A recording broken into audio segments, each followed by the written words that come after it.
Here's the thing about the 2026 Formula One pre-season test sessions in Bahrain that you might not know unless you're stood down here in the pit lane during the running sessions. And that's that some of these Formula One teams don't want you to take too close a look at their car.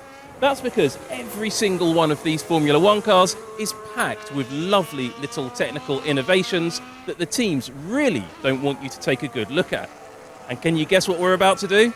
We're going to go and look at all of those lovely little bits that the teams don't want you to see. So let's go and have a look at them. One thing I want to draw your attention to on the Ferrari is the fact it lacks front brake ducts. Now, on a lot of cars up until now, and still some cars up and down the pit lane, you'll see that on the inner edge of the front wheel plates, those are those big carbon fibre bits on the inside edge of what we call the cake tins, there's a little air scoop that you'll typically see drawing air into the brake system and cooling the calipers, the discs and the pads. Well, Ferrari, Mercedes and a couple of other teams have opted this year not to run those front brake cooling scoops, and that's really quite an interesting departure. Now, as you can see with the wheels off, there are still scoops on the inner edge of those front wheel plates, but not on the side by the chassis, and that is a big departure. So I'm going to see if any other teams will adopt that approach that Ferrari and Mercedes, and as I say, a couple of other teams have done. But that's not all there is to see on this brand new red car. Now, if you look at the rear of the car, you can see it on your screen now because the car's in the garage and they don't really want me to walk in there and point at stuff. You can see the diffuser here of the Ferrari, and you can see that extra element on the inner edge of the rear wheel. And this is going to be a huge area of development on every single car this year. And I'm really quite excited to see the really crazy and innovative solutions that you're going to see. Also on the center line of the diffuser, you can just see it by the rear impact structure, Ferrari continuing with those little winglets either side of that rear impact structure, which appear to my eye to almost be mounted backwards to what you'd expect for generating downforce. Now, one last point to make about the Ferrari as well, and you can probably, well, if you come around here, Steve, you can probably just about see it on the leading edge of the floor. You can see it's got a number of little aerodynamic strakes, 6 of them, aligned along the inner edge. Really lovely little detail, and that's one of those details that are not so easy to see when you're watching the coverage on television, and also when you're watching even in the pit lane. It took a while to notice. Down at Williams, we can't see the car at all. Now, I could peek over the top of this barrier, and for the 5 seconds before they notice me, I'd have a great view of the car in build, and then they'd notice me and I'd probably never stand here ever again. So I'm not going to do that. But there are some really interesting details on the car here that you can't see, but fortunately earlier on I saw, and I took some pictures that you can see on the screen now. And one lovely detail I really like is on the leading edge of the floor. Note those 5 little aerodynamic strakes going in very different directions. And this is the section that links the T-tray to the bottom of the monocoque. And those little strakes are probably only 2 or 3 millimeters exposed from the center line of the body. But those little tiny aerodynamic details are what this year in Formula One is going to be all about. And the difference they make, well, give me a wind tunnel, a decent CFD model, and a few hours and some aerodynamicists, and I'll tell you exactly how it works. In the meantime, though, I'll just have to tell you that it looks really interesting, but I can't tell you exactly what it is or how it works, just because, well, they're not going to tell me because they don't want them and everybody else to know. No flies on us. Before I was interrupted by one unscheduled aerodynamic element, as you may have just seen, I was about to tell you about another aerodynamic element on the Williams that caught my eye earlier on. And, well, let's go and see if I can show you, actually, because they're now going to reveal it. I told you they'd let us look at it.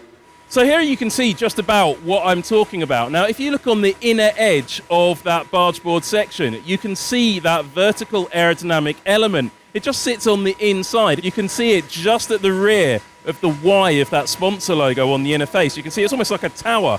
Maybe they've been watching a Space Odyssey or something like that, because it does look a bit monolithic in terms of its design. But no other team has exploited that clear area of freedom in terms of how these bargeboard sections are created. And you can also see very clearly here the pull rod layout of the front of the Williams. And you can see what I'm talking about, how the pull rod goes angling down to the base of the chassis. And all your springs and dampers and clever gubbins are based right down at the bottom of the chassis. And that means all of these mechanics, if they want to access it, they have to reach in through the top of the chassis and get down to it. The mechanic down at the bottom there is working on that other area I was talking about to you earlier, and you can just see there above his elbow those strakes I was talking to, and hopefully the pictures we showed you will give it a bit more detail, but you really get a good look at the Williams design here and how intricate it truly is. Front wings, it's really easy to look at them on the cars. Every car's got one on the right at the front. That's why we call it a front wing. The front wings are a real area of design divergence this year. No team has got an identical or similar one to any other teams at this point. Oh, they've made that nice and quiet for us.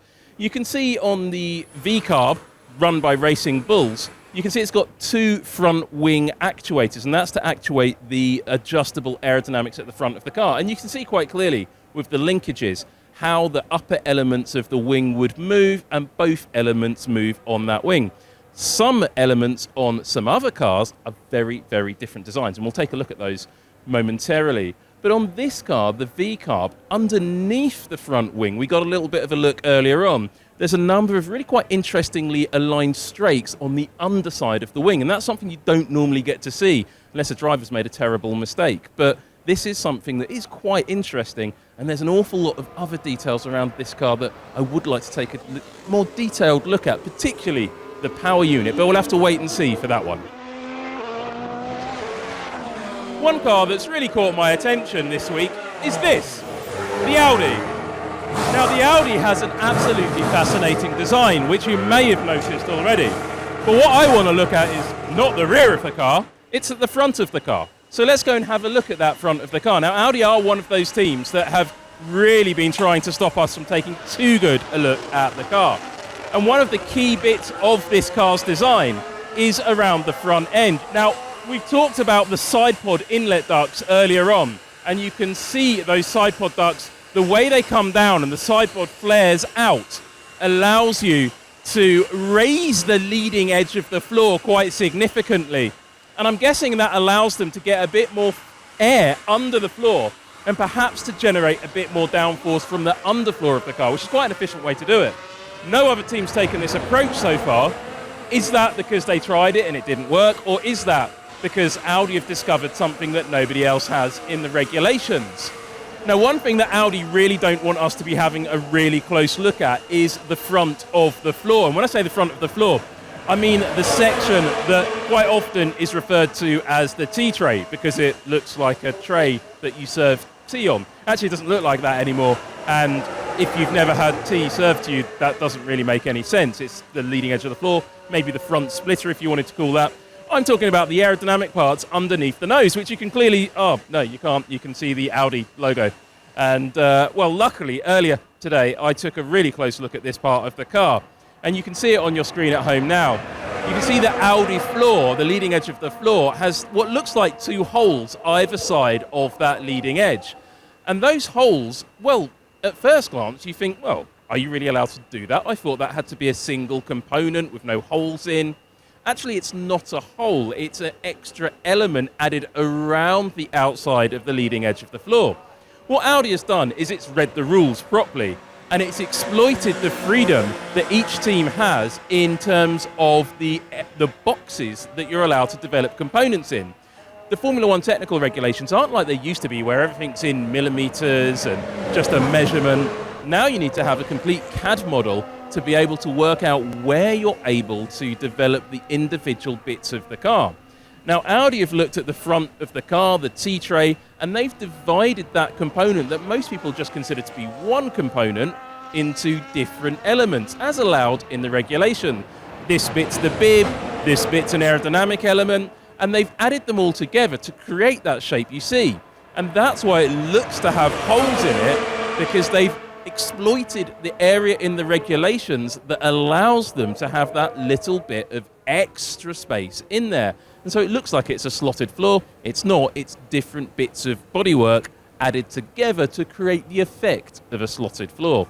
And I think it's a really clever interpretation. Does it work? Well, the lap times as I stand here don't suggest it does, but there's still an awful lot more to learn about this Audi. One feature of a lot of 2026 cars is the hole in the rear floor. Well, it looks like a hole in the rear floor ahead of the rear wheel, or in the interface of the rear wheels. Aston Martin is one of the teams to be exploiting this area of the regulations. You can see that on your screen here. Now, these holes have created quite a lot of debate online as to their exact purpose, but the normal caveats remain. Unless you've got a wind tunnel, a CFD package, and a decent model of one of these cars, you don't really know. However, I am willing to speculate slightly as to the purpose of those holes at the rear of the floor. Some people are calling them rodent holes or mouse holes on the edge of the diffuser, for example.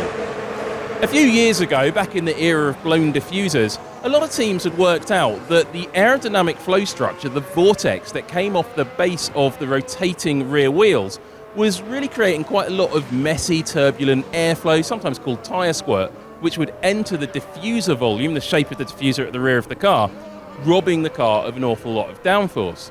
So what they did is they used the exhaust pipes and repositioned them and used some of the bodywork shapes to force air down between the inner edge of the rear tyre and the outer edge of the diffuser, essentially sealing the side of the diffuser, if you like. And that increased the downforce quite significantly.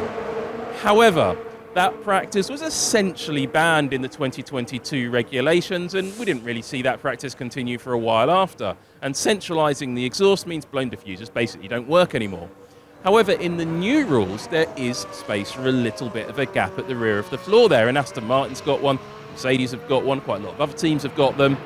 And that, I believe, at least to an extent, is being used to generate that same sort of effect, to allow a little bit of airflow into the rear along the edge of the diffuser to stop that messy airflow coming in off the base of the tyre and into the diffuser, and therefore boosting downforce an ever so slight amount. That's my theory. I haven't put it to the test in the wind tunnel, so if I'm not right, well, I'll just do another version of this and tell you all about it later on. Now, Alpine have made our lives a little bit hard in what I wanted to show you on the car. Not by covering the car up or getting mechanics to stand in front of it, but by sending the car out on track and driving around really quickly. It makes it quite hard for me to show you a small technical detail of a car when it's doing the best part of 300 kph past the pits. But actually, I took some pictures earlier on. This is becoming a little thing, isn't it? If you look at the leading edge of the floor, you can see it on your screen right now. You can see two small vertical aerodynamic elements either side of that bit that comes down from the front of the monocoque down to the top of the T-tray. And those two small aerodynamic elements, well, I don't know what you'd call them at home, but I know what I'd call them. That's right, vertical aerodynamic elements. What else would you call them?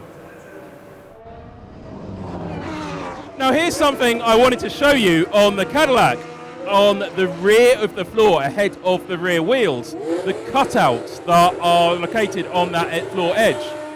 Now the floor edge of the car, my word, these new cars are loud. Let's carry on.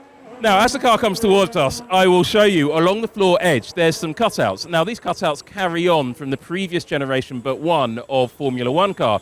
And I'm talking up to the end of 2020, 2021. And you can just see it here. On the Cadillac, there's a double-decked element ahead of those cutouts along the edge of the floor. And look at that lovely metal element linking it all together. Now, that double-decked element is quite similar in concept to the one we saw on the Alpine in yesterday's edition of Tech Talk. But it's actually a real area of growth for a lot of teams. And this is something that works in conjunction with those holes in the edge of the diffuser wall, I suspect, to try to protect the diffuser from that turbulent flow off the base of the rotating rear tyre and to make the diffuser a little bit more effective. And you're going to see a huge amount of development all the way through 2026 in that area of the car. So I'm probably going to be standing in front of a screen very soon pointing at different variations of that. There's no screen there, it's just a big yellow thing, but you can work it all out. I'll draw yellow lines on bits of racing car and, it'll be quite informative.